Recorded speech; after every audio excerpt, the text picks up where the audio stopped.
law in a modern democracy? It sounds like something out of a dystopian novel.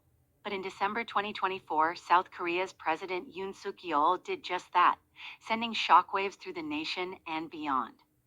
Wow, that's a bold move in this day and age. What exactly prompted such a drastic action? Well, it's a complex situation with roots in South Korea's political landscape. President Yoon, facing historically low approval ratings and opposition from the National Assembly, accused the Democratic Party of anti state activities and collaboration with North Korean communists. He used this as justification to declare martial law, effectively suspending civilian government and imposing military rule. Hmm, that sounds like a pretty serious accusation. How did the public and other political figures react to this? The reaction was swift and decisive. Despite attempts by military forces to prevent it, 190 legislators managed to gather at the National Assembly proceeding hall. In a show of unity rarely seen in politics, they unanimously passed a motion to lift martial law just hours after it was declared. That's impressive. It seems like the checks and balances built into the system worked as intended. Exactly. It's a testament to the resilience of South Korea's democratic institutions. But here's where it gets really interesting. There were actually warnings about this months in advance. Kim Min Seok, a member of the Democratic Party's Supreme Council, stated back in September that he had well founded reasons to believe the administration was preparing for martial law. Oh, so there were red flags even before the declaration? How did the government respond to these allegations at the time? Well, predictably, the presidential office dismissed these claims as groundless. The People Power Party floor leader even called it scare tactics and propaganda. But in hindsight, it seems those warnings weren't so far fetched after all. That's quite the understatement. It makes you wonder what was going on behind the scenes. Were there any other signs that something like this might happen? Actually, yes. There have been some serious allegations about attempts to provoke a crisis with North Korea to justify martial law. In May 2024, North Korea began sending balloons loaded with trash into South Korea. Then in October, North Korea accused the South of flying propaganda scattering drones over Pyongyang. That sounds like typical inter Korean tensions. What makes these incidents stand out? Here's where it gets really concerning. Park Beom-kai, a member of the National Defense Committee, has claimed that Defense Minister Kim Yong-hyun actually orchestrated the drone incident to increase tensions with the North. Another legislator, Lee Ki-hyun, says he confirmed a report that Kim instructed the chairman of the Joint Chiefs of Staff to fire warning shots and then strike the origin of sewage balloons flying from the north. Wait a minute. Are you saying that South Korean officials might have been deliberately trying to escalate tensions with North Korea? That's a pretty serious accusation. Exactly. If true, these allegations suggest a deliberate attempt to provoke a local war to justify martial law.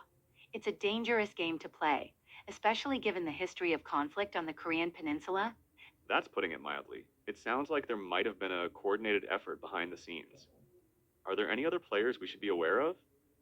Well, there's been a lot of talk about what's being called the Chungam Clique, a group of Yoon's high school classmates who he appointed to high ranking positions in his administration and the military. This group includes the Minister of National Defense, the commander of the Defense Counterintelligence Command, and several other key military and government positions. So, you're telling me that a group of the president's old high school buddies were in key positions of power when all this went down? That seems problematic. To say the least, it's a stark reminder of how personal connections can influence politics at the highest levels. Now, let's pause for a moment and consider this. What are some potential dangers of having a close knit group of associates in key government positions? Think about it for a second. Hmm. Well, I'd say the main risks are groupthink, lack of diverse perspectives, and the potential for abuse of power. It's easier for a small, tight knit group to make decisions that benefit themselves rather than the country as a whole. Excellent points. Now, let's zoom out for a moment. What does this whole episode tell us about the state of democracy in South Korea? Well, it seems like a real stress test for their democratic system. On one hand, the fact that a president felt emboldened to declare martial law is concerning. But on the other hand, the swift response from the National Assembly shows that their checks and balances are functioning. Exactly. It shows both the strengths and vulnerabilities of the system. And it's not just about South Korea. This incident serves as a wake-up call for democracies worldwide. So here's another question to ponder. What lessons can other countries learn from this event? Take a moment to think about it.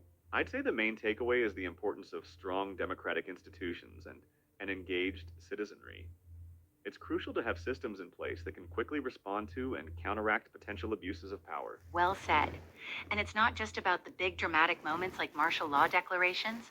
It's about the everyday work of maintaining democratic institutions, fostering political engagement, and ensuring transparency in government. Absolutely. So, what happened in the aftermath of this incident? While the political fallout was significant, the opposition immediately began impeachment proceedings against Yoon.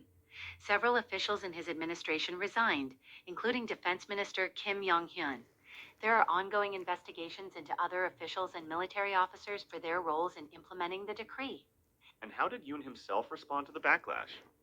On December 7th, just days after the incident, Yoon issued an apology for declaring martial law and promised not to do it again. But as you can imagine, the damage to public trust may take much longer to repair. I should think so.